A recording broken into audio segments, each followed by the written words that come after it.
नमस्कार दोस्तों, आपका हमारे चैनल एजुकेशन अड्डा में बहुत-बहुत स्वागत है। आज हम आपके साथ में प्राचीन इतिहास से संबंधित कुछ ऐसे महत्वपूर्ण क्वेश्चन लेकर आए हैं, जो आपके एग्ज़ाम में बार-बार पूछे जाते हैं।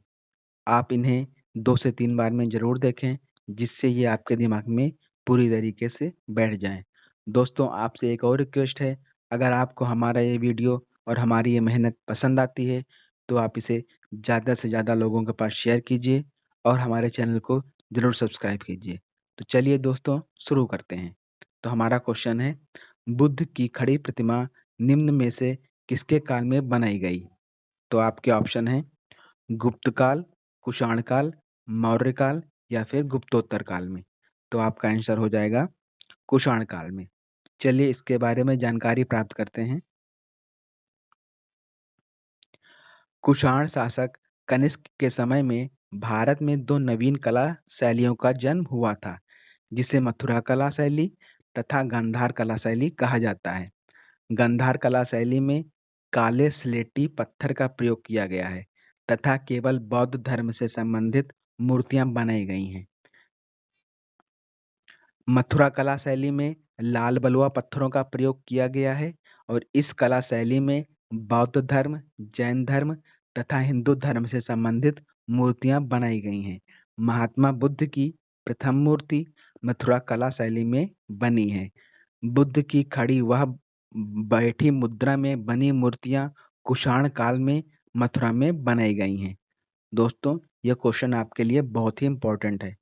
चलिए नेक्स्ट क्वेश्चन देखते हैं।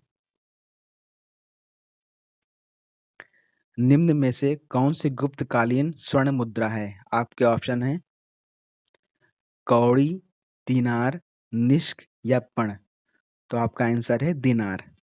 चलिए इसके बारे में जानकारी देखते हैं। गुप्त शासकों ने सोने, चांदी एवं तांबे के सिक्के चलाए। गुप्तकालीन स्वर्ण मुद्रा को दीनार कहा जाता था। कुषाणों ने यद्यपि सर्वाधिक शुद्ध स्वर्ण के सिक्के चलाए, परंतु सबसे अधिक स्वर्ण सिक्के चलाने का श्रेय गुप्तों को ही प्राप्त है। फायान ने लिखा है कि लोग लेन-देन में कौड़ियों का उपयोग करते थे। नेक्स्ट क्वेश्चन देखते हैं। मुद्रा राक्षस का लेखक निम्न में से कौन है? आपके ऑप्शन हैं अश्वघोष, विशाखदत्त, कालिदास या फिर भास। तो आपका आंसर हो जाएगा विशाखदत्त। चलिए इसके बारे में जानकारी प्राप्त करते हैं।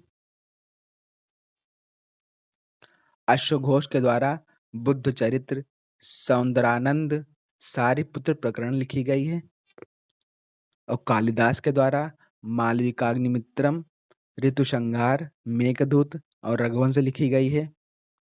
विशाखदत्त के द्वारा मुद्रा राक्षस, देवी चंद्रगुप्तम लिखी गई है और भास के द्वारा स्वप्न वासवदत्त और उरुभंग लिखी गई है। चलिए दोस्तों अगला क्वेश्चन देखते हैं। सम्राट हर्ष ने अपनी राजधानी थानेश्वर से कहाँ स्थानांतरित की थी? तो आपके ऑप्शन हैं प्रयाग, दिल्ली, कन्नौज या फिर राजगृह। तो आपका आंसर हो जाएगा कन्नौज। चलिए इसके बारे में जानकारी देखते हैं। सम्राट हर्षवर्धन ने 606 ईस्वी में हरियाणा स्थित थानेश्वर का शासक बना। उसने अपनी राजधानी थानेश्वर से कन्नौज स्थानांतरित की थी। इस विषय में जानकारी बाणभट्ट की पुस्तक हर्षचरित से मिलती है। हर्ष के शासनकाल में कन्नौज अपनी समृद्धि एवं ऐश्वर्य के कारण महोदय नगर के नाम से जाना जाता था। नेक्स्ट क्वेश्चन देखते हैं। निम्नलिखित में से कौन सा सिंधु घाटी की सभ्यता पर प्रकाश डालता है? आपके ऑप्शन है शिलालेख, पुरातत्व संबंधी खुदाई, बर्तनों के मोहरों पर लिखावट या फिर धार्मिक ग्रंथ। तो आपका ऑप्शन है पुरातत्व संबंधी खुदाई। चलिए इसके बारे में देखते हैं। सिंधु घाटी सभ्यता के बारे में जानकारी अनेक पुरास्थलों से प्राप्त अवशेषों से होती है।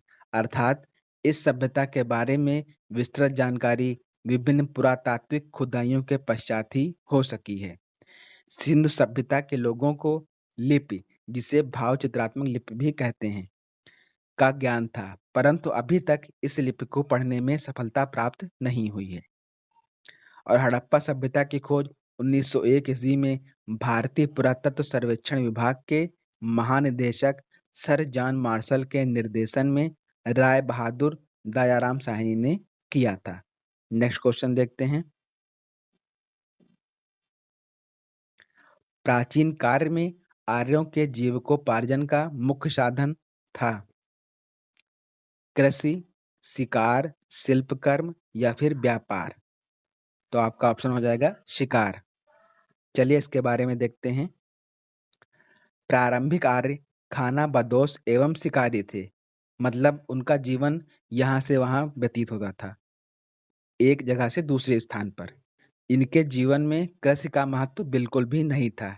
यह मुख्यतः शिकार तथा पशुपालन द्वारा जीविकोपार्जन करते थे।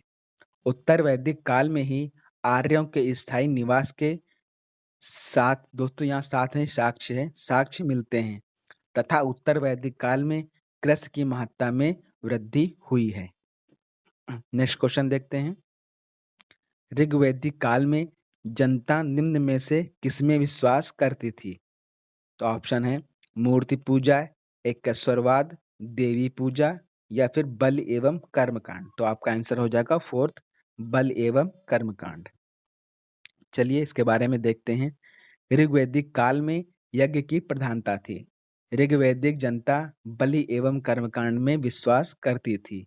ऋग्वैदिक देवताओं की उपासना के मुख्य अतिथि स्तुति पाठ करना और यज्ञ बल अर्पित करना। Next question. जैन धर्म का आधार बिंदु है कर्म, निष्ठा, अहिंसा या फिर विराग। तो आंसर हो जाएगा अहिंसा। चलिए इसके बारे में देखते हैं। जैन धर्म का आधारभूत बिंदु अहिंसा है। अहिंसा मतलब जैन धर्म में अहिंसा संबंधी सिद्धांत अत्यंत कठोर हैं। मन, वचन और कर्म से किसी के प्रति असंगत व्यवहार हिंसा है। नेक्स्ट क्वेश्चन देखते हैं। सारनाथ में अपना पहला प्रवचन किसने दिया था? तो ऑप्शन है महावीर, शंकराचार्य, महात्मा बुद्ध या फिर गुरु नानक ने। तो आपका आंसर हो जाएगा महात्मा बुद्ध ने। चलिए इसके बारे में कुछ देखते हैं विस्तृत से। महात्मा बुद्ध को 6 वर्ष की कठिन तपस्या के बाद 35 वर्ष की अवस्था में बोध गया में वैशाख पूर्णिमा की रात्रि को पीपल के वृक्ष के नीचे ज्ञान की प्राप्त हुई थी। ज्ञान की प्राप्ति के पश्चात गौतम बुद्ध ने अपने मत का प्रचार प्रारंभ किया। उरुवेला से वे पहले ऋषि पत्तन, जिसे वर्तमान सारनाथ कहते हैं, वहां पहुंचे, जहां उन्होंने 5 ब्राह्मण सन्यासियों को प्रथम उपदेश दिया था और इनके प्रथम उपदेश को धर्मचक्र प्रवर्तन कहा जाता है। दोस्तों जो ये व्याख्या है ये आपके लिए बहुत ही इम्पोर्टेंट है, तो इसलिए इसे बहुत ही ध्यानपूर्वक देखिएगा। और जो रेड से है वो आपके लिए बहुत ही इम्पोर्टेंट है। चलिए नेक्स्ट क्वेश्चन देखते हैं। तीर्थकर शब्द किससे संबंधित है? ऑप्शन है बौद्ध, ईसाई, हिंदू या फिर जैन। आंसर हो जाएगा जैन धर्म से। चलिए इसके बारे में व्याख्या देखते हैं। जैन शब्द संस्कृत के जिन शब्द से बना है, जिसका अर्थ विजेता है। जैन संस्थापकों को तीर्थकर, जबकि जैन महात्माओं को निर्गत कहा गया है। जैन धर्म में कुल 24 तीर्थकर माने जाते हैं।